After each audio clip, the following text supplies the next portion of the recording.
우리 하나님의 말씀 함께 봅니다. 사무엘하 7장 1절에서 17절 말씀. 사무엘하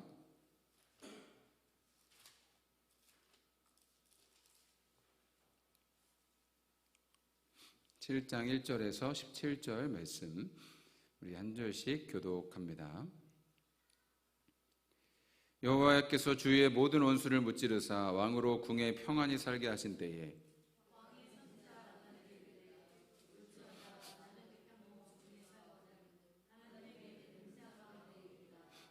나단이 왕께 아뢰되 여호와께서 왕과 함께 계시니 마음에 있는 모든 것을 행하소서 하니라. 가서 내 종 다윗에게 말하기를 여호와께서 이와 같이 말씀하시되 내가 나를 위하여 내가 살 집을 건축하겠느냐.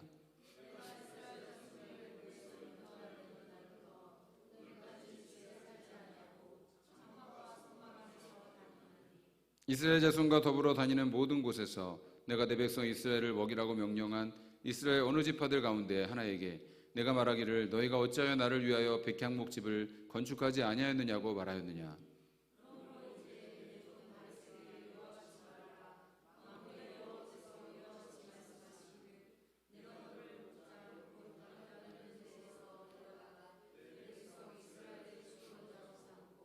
내가 가는 모든 곳에서 내가 너와 함께 있어 내 모든 원수를 내 앞에서 멸하였은즉 땅에서 위대한 자들의 이름같이 내 이름을 위대하게 만들어 주리라.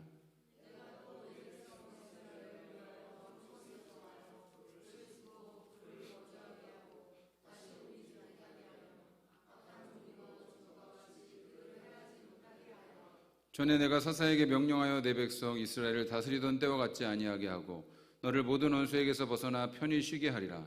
여호와가 또 내게 이르노라. 나 여호와가 너를 위하여 집을 짓고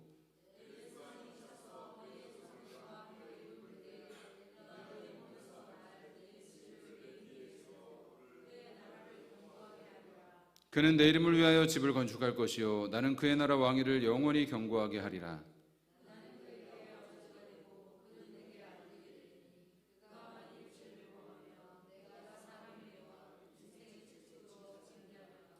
내가 내 앞에서 물러가게 한 사울에게서 내 은총을 빼앗은 것처럼 그에게서 빼앗지는 아니하리라.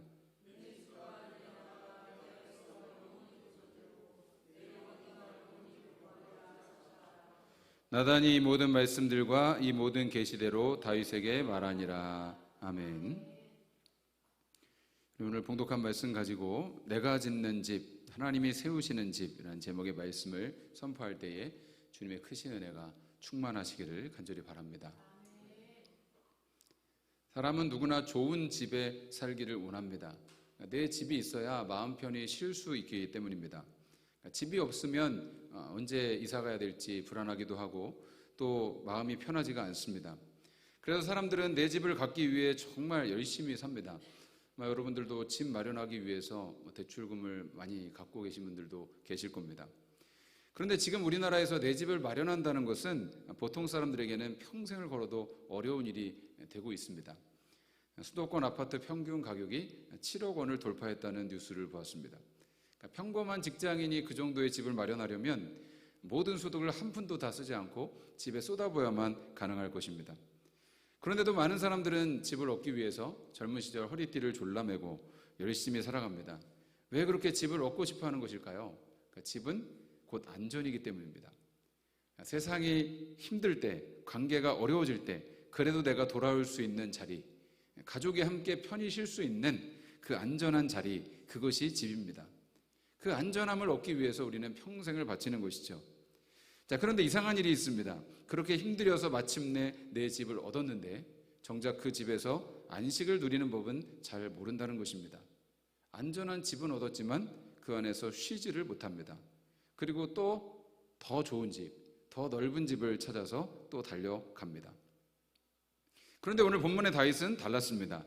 그는 오랜 전쟁과 도망의 세월을 끝내고 마침내 나라가 안정되고 주위의 모든 원수가 제압된 그 평안의 자리에서 비로소 안식을 얻었습니다. 그제서야 그는 편안한 집을 얻게 된 것입니다. 그렇게 그는 왕궁에서 편안히 지내며 마침내 안식을 얻었을 때 가장 먼저 하나님을 생각했습니다. 하나님께 집을 지어드려야 되겠다라는 생각을 한 것입니다. 그런데 오늘 본문은 우리에게 놀라운 반전을 보여줍니다. 다윗이 하나님을 위해 집을 짓겠다고 나섰을 때 하나님은 그의 마음을 받으시고 다윗이 상상도 못했던 방식으로 응답을 해주십니다. 하나님이 오히려 다윗을 위해 그리고 우리를 위해 집을 지어주시겠다고 약속을 하신 것입니다. 하나님이 지어주시는 집은 어떤 집일까요? 그 약속은 지금 오늘 우리에게 어떻게 유효한 것일까요? 오늘 말씀을 통해 함께 그 은혜 속으로 들어가기를 바랍니다. 자, 오늘 1절 말씀 다시 한번 같이 읽겠습니다. 여호와께서 주위의 모든 원수를 무찌르사 왕으로 궁에 평안히 살게 하신 때에 라고 말씀합니다. 전쟁이 끝났습니다. 다윗은 사울왕에게 쫓기던 시절부터 수십 년을 전쟁터에서 살아왔습니다. 수많은 죽음의 위협도 넘겼습니다. 이제는 주변의 모든 원수들이 다 평정되고 나라가 안정이 되었습니다. 다윗은 이제 백향모로 지은 화려한 궁궐에 앉아 있습니다. 이제는 걱정거리도 없고 평안히 인생을 누리며 살면 됩니다. 그야말로 인생의 정점, 성공의 절정에 선 순간이었습니다. 자, 그런데 바로 그 순간에 다윗이 떠올린 것이 무엇이었을까요? 자신의 성공과 자랑스러운 업적이 아니라 하나님의 법궤를 생각했습니다. 2절 말씀을 같이 봅니다. 왕이 선지자 나단에게 이르되 볼지어다 나는 백향모 궁에 살거늘 하나님의 궤는 휘장 가운데 있도다. 아멘. 나는 이렇게 좋은 집에 사는데 하나님의 법궤는 아직도 천막 안에 있구나. 이것이 다윗의 마음이었습니다. 법궤는 하나님의 임재와 영광을 상징하는 것입니다. 다윗은 내가 화려한 궁궐에 앉아 있는데 하나님의 임재가 천막 안에 머물러 있다는 것을 도저히 편안할 수 없는 일로 생각을 했습니다. 여러분, 다윗의 인생은 항상 이렇게 하나님이 먼저였습니다. 그는 항상 하나님께 먼저 묻고 기도했습니다. 하나님의 영광을 가장 먼저 사모했습니다. 하나님을 예배했습니다. 그가 왕이 되고 나서 제일 처음 한 일은 하나님의 법궤를 예루살렘으로 옮겨온 것입니다. 그 법궤가 예루살렘으로 들어올 때에 그는 너무 기뻐서 왕의 예복을 벗어버리고 사람들 앞에서 길에서 힘을 다해서 춤을 추었습니다. 신하들이 보기에도 민망할 정도였습니다. 그럼에도 그는 왕의 체면을 그렇게 잊어버릴 정도로 하나님을 기뻐하며 예배했던 예배자였습니다. 다윗의 인생은 그런 예배자였습니다. 그런 다윗이 지금 궁궐에 앉아서 하나님을 생각하고 있는 것입니다. 하나님께 성전을 지어드려야 되겠다. 내가 하나님을 위해 무엇을 할 수 있을까? 어떻게 하면 하나님을 기쁘시게 할 수 있을까? 그것이 다윗의 가장 큰 관심사였습니다. 이 성경에 다윗을 하나님의 마음에 합한 자라고 하는데 그가 하나님의 마음에 쏙 들었다는 것입니다. 다윗의 무엇이 그렇게 하나님의 마음에 들었을까요? 저는 늘 생각해 봅니다. 자, 그런데 성경의 다윗의 인생을 묵상하면서 느끼는 것 중 하나는 다윗은 진심으로 하나님을 사랑했던 사람이라는 것입니다. 수많은 시편에 기록된 다윗의 고백들과 그의 삶을 보면 그의 삶은 한마디로 하나님을 사랑하는 자 또는 하나님의 사랑을 입은 자라고 정의할 수 있을 것입니다. 여러분, 그렇게 다윗에게 하나님은 이용의 대상이 아니라 사랑의 대상이었던 것이죠. 그는 하나님께 복을 받아내려고 성전을 지으려고 한 것이 아닙니다. 하나님과 함께 살고 싶어서, 하나님을 늘 가까이 하고 싶어서, 하나님의 처소가 자신의 처소만 못한 것이 마음에 걸려서 하나님을 위한 집을 짓고자 했던 것이죠. 여러분, 이것이 결정적인 차이입니다. 이 시간 우리의 마음을 잠깐 돌아보기를 원합니다. 나는 하나님을 사랑의 대상으로 섬기고 있습니까? 아니면 내 인생의 안전을 보장해주는 보험 같은 수단으로 섬깁니까? 나는 하나님을 사랑하고 있습니까? 아니면 하나님을 이용하고 있습니까? 우리의 신앙이 거래가 될 때 우리는 반드시 지칩니다. 내가 이만큼 했는데 돌아오는 것이 없냐며 원망하게 됩니다. 그러나 신앙이 사랑에서 나올 때 그것은 어떤 상황에서도 흔들리지 않습니다. 결과에 상관없이 주님을 향한 그 마음 자체가 기쁨이 되는 것입니다. 여러분, 하나님을 사랑하십시오.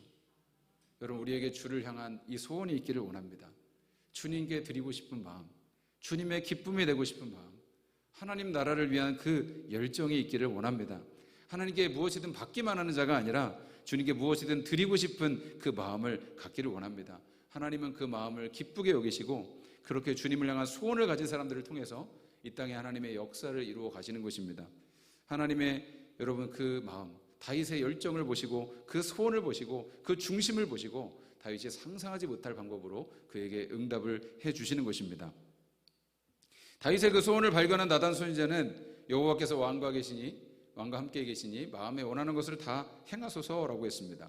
그러니까 나단은 하나님의 뜻을 묻지도 않고 당연히 하나님을 위해서 성전을 지어드리면 하나님 좋아하실 것이라고 생각을 한 것입니다.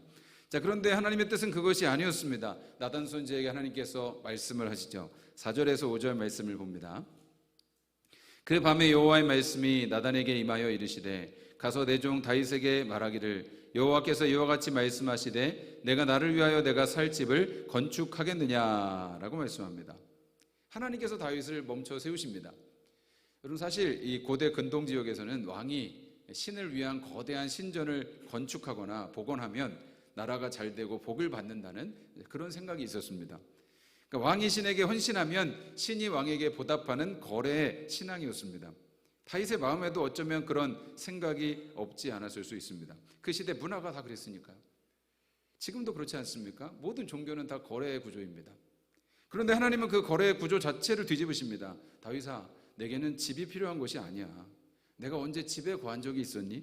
나중에 성전이 필요할 때가 되면 너의 아들을 통해 집을 짓게 해줄게. 하지만 지금 필요한 것은 그게 아니야.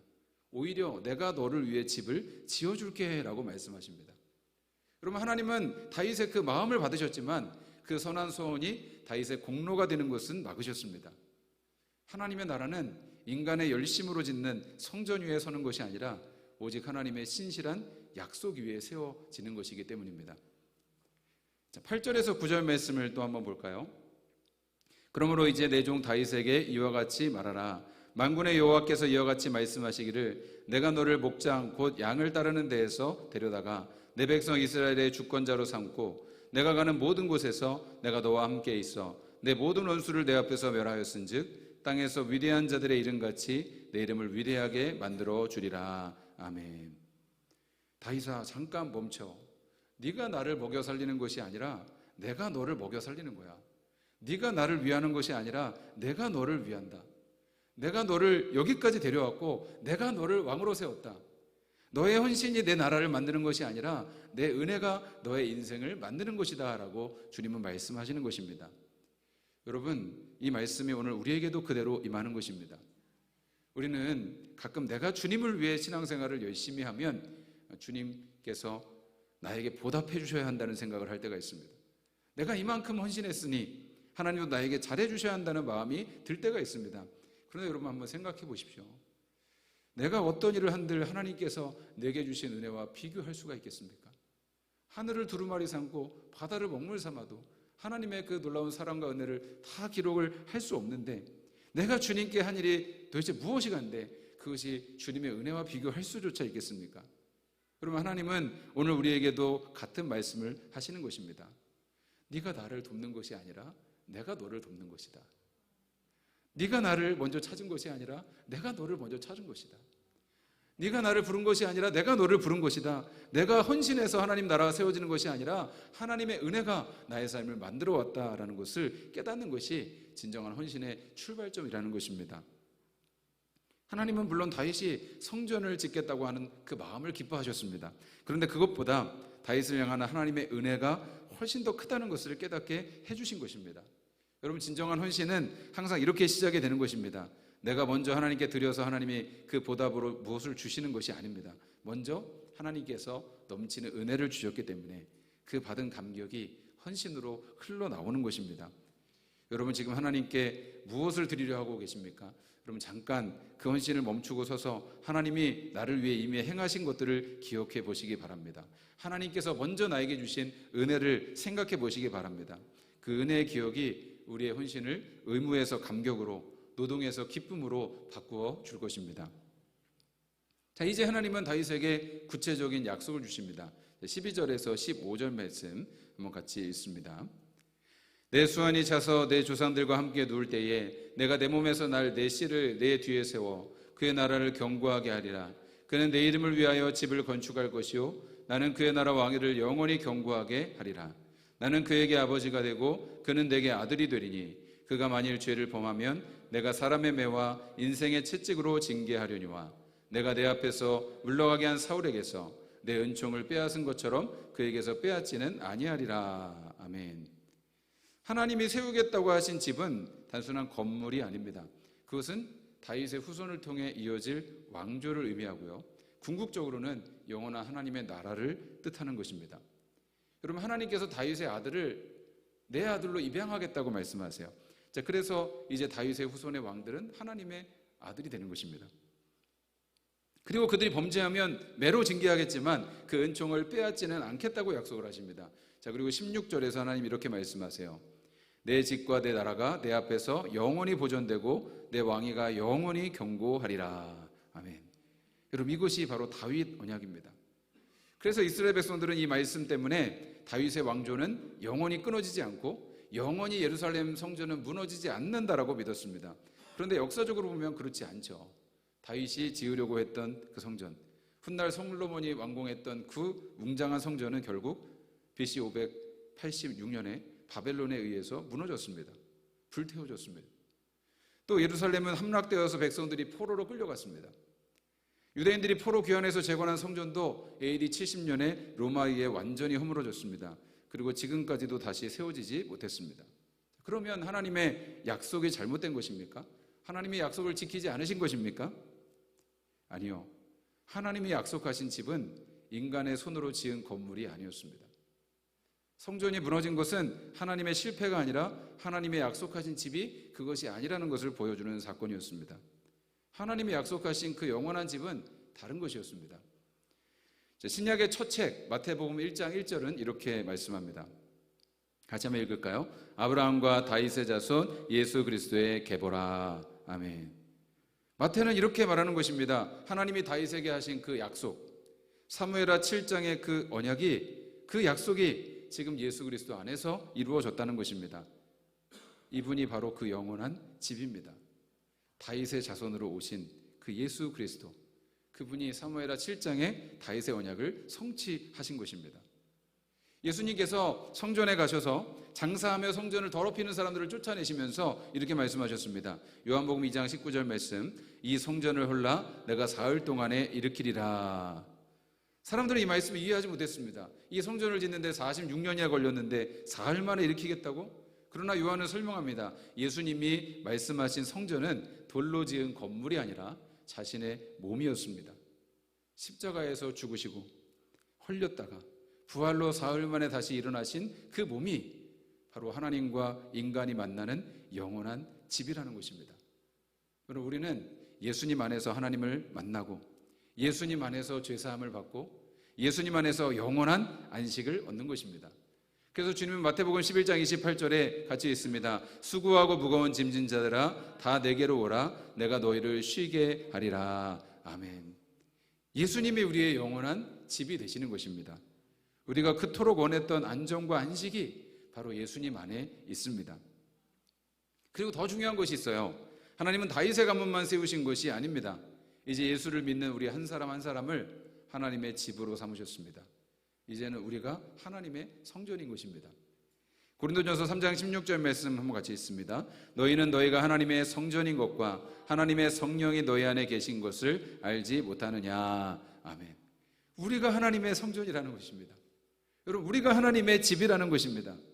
하나님은 우리를 당신이 거하는 집으로 삼으시고 우리가 모인 곳에서 함께 예배하는 곳에 임재하시고 그것을 거룩하게 변화시키시는 것입니다. 그래서 에베소서 2장 말씀은 우리가 함께 모일 때 예수님의 그리스도를 모퉁이돌로 하여 하나님의 성전으로 함께 지어져 간다라고 말씀하고 있습니다. 우리 한 사람 한 사람이 하나님의 집의 돌이고 우리가 함께 모인 이 공동체가 하나님이 거하시는 집이 되는 줄 믿습니다. 여러분, 다윗이 드린 이 헌신이 하나님께서 어떻게 응답하셨을까요? 성전 건축 허가를 주신 것이 아닙니다. 다윗의 후손을 통해 예수 그리스도를 이 땅에 보내주셨습니다. 그리고 예수님은 우리 자신을 하나님의 영원한 집으로 삼으셨습니다. 다윗이 하나님을 위해 집을 짓겠다고 나선 그 마음에 하나님은 우리 모두를 위한 영원한 집으로 응답을 해주신 것입니다. 4세기의 유명한 교부 어거스틴은 젊은 시절 모든 것을 다 가지려 했던 사람이었습니다. 명예도 쾌락도 학문도 다 추구했습니다. 그런데 그 모든 것을 얻고 나서도 그의 마음 안에는 채워지지 않는 허전함이 있었습니다. 그가 마침내 하나님을 만난 후에 고백록이라는 책을 쓰면서 그 첫 문장을 이렇게 씁니다. 주님은 우리를 주님을 위해 만드셨기에 우리 마음은 주님 안에서 쉬기 전까지는 쉴 수가 없습니다. 쉼이 없어서가 아니라, 권력이 없어서가 아니라 우리가 쉬지 못하는 이유는 우리 마음이 진짜 쉴 집을 아직 찾지 못했기 때문인 것입니다. 사랑하는 성도 여러분, 어거스틴의 고백처럼 우리 마음은 진짜 집인 예수님 안에서만 쉴 수가 있습니다. 여러분이 진짜 갈망하는 집은 어떤 집입니까? 수억 원짜리 아파트 같은 안식처입니까? 아니면 예수님 안에서 누리는 영원한 안식입니까? 눈에 보이는 집을 위해서 인생을 바치느라 진짜 영원한 집을 놓치고 있지는 않습니까? 다윗은 성전을 짓지는 못했습니다. 하나님이 허락하지 않으셨어요. 그런데 다윗은 속상해하지 않았습니다. 오히려 그는 하나님께 감사를 드립니다. 7장 18절 말씀을 보면 다윗이 하나님께 이렇게 고백합니다. 주 여호와여, 나는 누구이오며 내 집은 무엇이기에 나를 여기까지 이르게 하셨나이까. 이것은 낙담의 고백이 아니라 감격의 고백입니다. 내가 주를 위해 집을 짓겠다고 했는데 주께서 오히려 나를 위해 이 모든 집을 지어주셨습니다. 나는 누구입니까? 내 집이 무엇입니까? 어떻게 저 같은 사람에게 이런 은혜를 베풀어 주십니까? 그렇게 하나님께 눈물을 흘리며 고백을 한 것이죠. 다윗은 자신의 헌신이 거절당한 그 자리에서 하나님의 더 큰 은혜를 발견한 것입니다. 그리고 그 발견이 그를 무너뜨리지 않고 그를 더 깊은 예배자로 만들었습니다. 여러분, 이것이 성숙한 신앙인 것입니다. 내가 주인공이 되지 않아도, 내 계획이 관철되지 않아도 흔들리지 않는 것입니다. 이미 더 큰 것을 받았기 때문입니다. 이미 하나님께서 나를 위해 집을 지어주셨기 때문입니다. 여러분, 혹시 교회나 공동체에서 섬기면서 왜 나만 힘들어야 돼? 라고 마음이 든 적이 있습니까? 열심히 헌신했는데도 아무도 알아주는 사람이 없어서 서운했던 적이 혹시 있으십니까? 그런 마음이 드는 이유가 있습니다. 헌신이 거래가 되었기 때문이죠. 내가 이만큼 했으니 하나님이 이만큼은 돌려줘야 된다는 마음, 혹시 사람들이 알아줘야 한다는 그런 마음으로 섬기면 반드시 지치고 원망이 생기게 됩니다. 그럼 오늘 말씀을 기억하시기 바랍니다. 여호와가 너를 위하여 집을 짓겠다 하셨느니라. 여러분, 하나님이 먼저 지어주십니다. 그 집이 예수 그리스도이십니다. 우리가 드리는 헌신은 그 영원한 집을 얻기 위한 노동이 아닙니다. 우리의 헌신은 하나님을 감동시켜서 집을 얻어내기 위한 거래가 아니라 우리에게 영원한 집을 지어주신 하나님께 감사하는 은혜의 반응인 것입니다. 은혜를 아는 사람은 그래서 지치지 않는 것이죠. 먼저 받은 것이 있기 때문입니다. 알아주는 사람이 없어도 괜찮습니다. 이미 하나님이 알아주셨기 때문입니다. 내가 주인공이 되지 않아도 괜찮습니다. 이미 주님이 나를 위해 모든 것을 이루셨기 때문입니다. 여러분, 다윗은 성전을 짓지는 못했지만 그 준비를 위해 온 마음을 다했어요. 성전에 쓸 금과 은과 재료들을 평생 모았습니다. 그것으로 그는 충분했습니다. 하나님의 집이 지어지는 일에 한 조각 재료로 쓰임 받는 것, 그것 자체가 그의 영광이었기 때문인 것입니다. 그러니까 저는 때로 교회의 많은 일들을 제가 감당하려고 할 때가 있습니다. 제 아내가 그냥 이렇게 좀 많이 하는 것들이 있어요. 그러니까 성도님들이 얼마나 힘들게 사시는지를 알기 때문에, 바쁘고 피곤하신 것을 알기 때문에 부담을 드리고 싶지 않아서였습니다. 교회 일이 많아서 때로 헌신이 필요해도 가끔은 말씀드리지 않고 저희 부부가 감당할 때도 많이 있었습니다. 교회 일이 의무나 부담으로 다가와서는 안 된다고 생각했기 때문입니다. 그런데 오늘 말씀을 준비하면서 느끼게 된 것은 그것이 오히려 내가 교회 주인 되려고 하는 그런 모습이 아닌가라는 것이었습니다. 성도님들에게 주신 하나님의 영광의 특권을 내가 빼앗는 것은 아닌가. 하나님의 집을 짓는 그 영광에 참여하는 기쁨을 내가 독차지한 것은 아니었는가. 교회를 위해 일하는 기쁨, 주님을 위해 헌신하는 그 기쁨을 우리 모두가 누려야 된다는 그런 마음이었습니다. 여러분, 이 영광스러운 동역의 자리로 초대합니다. 주님이 지어주신 영원한 집 안에서 하나님 나라의 벽돌 한 장을 쌓는 그 자리로 오시기를 바랍니다. 그 자리는 짐이 아니라 특권인 것입니다. 의무가 아니라 영광인 것입니다. 사랑하는 성도 여러분, 여러분 지금 어떤 집을 짓고 계십니까? 혹시 내 힘으로 내 인생의 안전을 지키기 위해서 혹은 하나님께 인정받기 위해서 무거운 짐을 지고 고생하고 있지는 않습니까? 그래서 조금만 힘들어도 원망이 나오고 남과 비교하며 서운한 마음이 드는 것이 아닙니까? 오늘 하나님은 다윗에게 하셨던 그 말씀을 우리에게도 들려주십니다. 내 사랑하는 아들아, 내 딸아, 네가 나를 위해 집을 짓는 것이 아니라 내가 너를 위해 집을 짓고 있단다. 내가 너를 위해 일하고 있단다. 우리가 지으려는 집은 언젠가 무너지지만 우리가 쌓는 공로도 시간이 지나면 잊혀지지만, 그러나 하나님께서 우리를 위해서 세우신 예수 그리스도의 반석 위에 지은 집은 영원한 것입니다. 여러분, 그 은혜의 집 안으로 들어오시기를 바랍니다. 그리고 고백하십시오. 주님, 내가 지으려던 집은 내려놓습니다. 그 초라한 집을 내려놓습니다. 주님이 지어주신 은혜의 집 안에서 살겠습니다. 나를 이 영광스러운 일에 끼워주시니 감사합니다. 여러분, 이 고백이 우리의 모두의 고백이 되기를 원합니다. 내 열심을 넘어서 하나님의 열심히 지으시는 그 아름다운 집을 누리며 살아갈 수 있는 우리 모두의 삶이 되기를 간절히 축원합니다. 오늘 말씀 기억하면서 우리 잠시 결단하며 찬송하며 기도하기를 원합니다. 주님, 그렇습니다. 주님, 모든 것이 하나님의 은혜인 줄로 믿습니다. 우리를 향한 그 하나님의 놀라우신 은혜가 우리에게 지금도 여전히 임하고 계신 줄 믿습니다. 주님을 향한 선한 소원을 품기 원하고, 주님을 향한 그 열정을 가지고 주님을 위해 무엇을 할 수 있을까, 주님을 어떻게 기쁘시게 할 수 있을까, 주님 생각하는 저희 모두가 되기를 원합니다.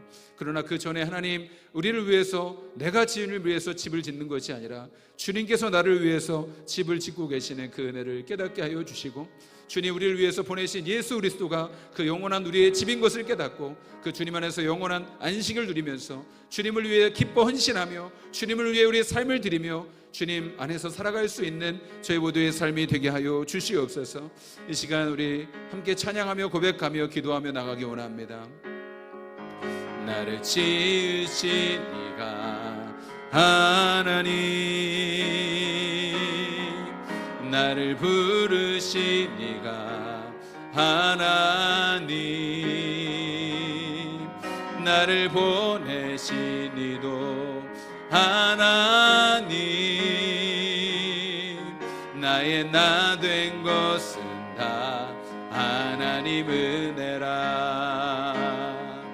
나의 달려갈 길 다가도록, 나의 마지막 고을 다하도록, 나로 그 십자가 품게 하시니, 나의 나 된 것은 다 하나님 은혜라. 한량없는 은혜, 한량없는 은혜, 갚을 길 없는 은혜,